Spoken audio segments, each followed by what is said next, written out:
ഒത്തിരി സ്നേഹത്തോടെ ഞങ്ങൾ നന്ദി പറയാം. കാരണം സാധാരണക്കാരൻ്റെ എല്ലാ വികാരവും മനസ്സിലാക്കി അവൻ്റെ എല്ലാ ഹൃദയ വിഷമങ്ങളും ചേർത്ത് പിടിച്ചുകൊണ്ടാണ് സാർ ഞങ്ങളോടൊപ്പം ആയിരുന്നത്.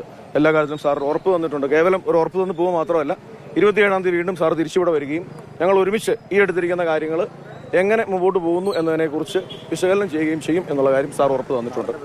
ഒപ്പം നാളെ വൈകിട്ട് ഒരു ജനകീയ പ്രതിഷേധം, കാരണം അതിനകത്ത് പാർട്ടിയെന്നോ മതമെന്നോ ഒന്നും വ്യത്യാസമില്ല. എല്ലാവരും ഒരുമിച്ച് നാളെ കോതമംഗലത്ത് ട്രാൻസ്പോർട്ട് സ്റ്റാൻഡിൻ്റെ മുമ്പിൽ നിന്ന് ടൗണിലേക്ക് നമ്മുടെ DF ഓഫീസിലേക്ക് ഉച്ചകഴിഞ്ഞ് 3 മണിക്ക് നമ്മളൊരു പ്രതിഷേധ സമരം ഒരു ജാഥ നടത്താനായിട്ട് ആഗ്രഹിക്കും. ജോസിന്റെ സംസ്കാര ചടങ്ങുകൾ എന്തെങ്കിലും തീരുമാനിച്ചിട്ടുണ്ട്? അങ്ങോട്ടൊന്നും ശേഷമാണല്ലോ നമുക്ക് തീരുമാനിക്കാൻ സാധിക്കത്തുള്ളൂ. എന്തായാലും ഞങ്ങൾ ജനം ഒന്നു ചേർന്നു എന്നുള്ളതിൻ്റെ വലിയ ഒരു വിജയമാണ് ഇപ്പോൾ ഈ കാണുന്നത്. അപ്പം ഞങ്ങൾ നേരത്തെ സൂചിപ്പിച്ചതുപോലെ ഇത് കേവലം കോതമംഗലത്തിന് വേണ്ടിയിട്ട് മാത്രമോ അല്ലെങ്കിൽ കുട്ടമ്പുഴയ്ക്ക് വേണ്ടിയിട്ട് മാത്രമോ ഉള്ള ഒരു സമരമോ ഒരു മുന്നേറ്റമല്ല, മറിച്ച് കേരളത്തിന് മൊത്തം വേണ്ടിയിട്ടുള്ള ഒരു മുന്നേറ്റമാണ്. സാധാരണ ജനത്തിൻ്റെ മുന്നേറ്റം.